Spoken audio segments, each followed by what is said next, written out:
Au plus profond de ton âme vit un être que tu connais depuis toujours. Ton enfant intérieur. C'est le visage de l'innocence, celui qui portait des rêves immenses avant que le monde ne lui apprenne la peur. L'enfant intérieur, c'est la mémoire vive de ton âme.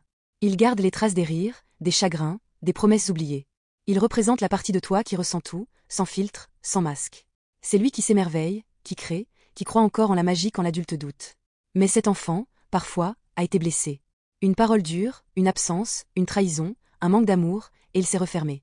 Alors, pour ne plus souffrir, il a appris à se cacher derrière le sérieux, la prudence ou le contrôle.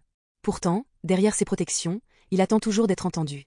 Quand tu ressens une émotion très forte, un besoin d'amour, une peur de l'abandon ou un sentiment d'injustice, c'est souvent ton enfant intérieur qui parle à travers toi. Il ne cherche pas à te freiner, il te demande simplement d'être reconnu. Car tant qu'il n'est pas écouté, il répète ses blessures à travers les mêmes schémas. Guérir ton enfant intérieur, ce n'est pas revenir en arrière. C'est lui tendre la main, lui dire qu'il peut enfin se reposer, que l'adulte que tu es aujourd'hui est là pour le protéger. C'est retrouver la légèreté, la créativité et la sensibilité que la vie avait mise en pause. Mais au-delà de cette dimension émotionnelle, il existe une vérité plus profonde.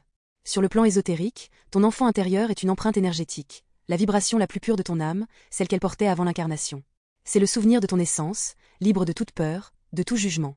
Quand tu le reconnectes, tu rouvres un portail vers ton plan originel, celui où ton âme se souvenait encore de sa mission. Certains lieux, certains sons, ou même certains rêves peuvent réactiver cette connexion. L'énergie de l'enfant intérieur réside souvent autour du chakra du cœur. C'est là que se loge la mémoire de la joie spontanée et de l'amour inconditionnel.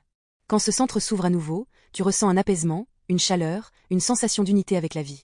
L'enfant intérieur n'est pas seulement un souvenir psychologique, c'est une présence vivante, une lumière ancienne qui cherche à s'exprimer à travers toi.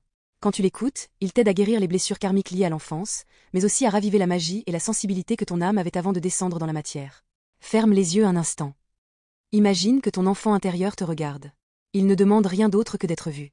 Dis-lui simplement, je te vois, je t'aime et je t'accueille enfin. C'est à ce moment précis que l'âme commence à guérir. Dans le prochain épisode des visages cachés de l'âme, nous plongerons dans le mystère du double astral, ce reflet de ton être qui se déplace entre les mondes visibles et invisibles.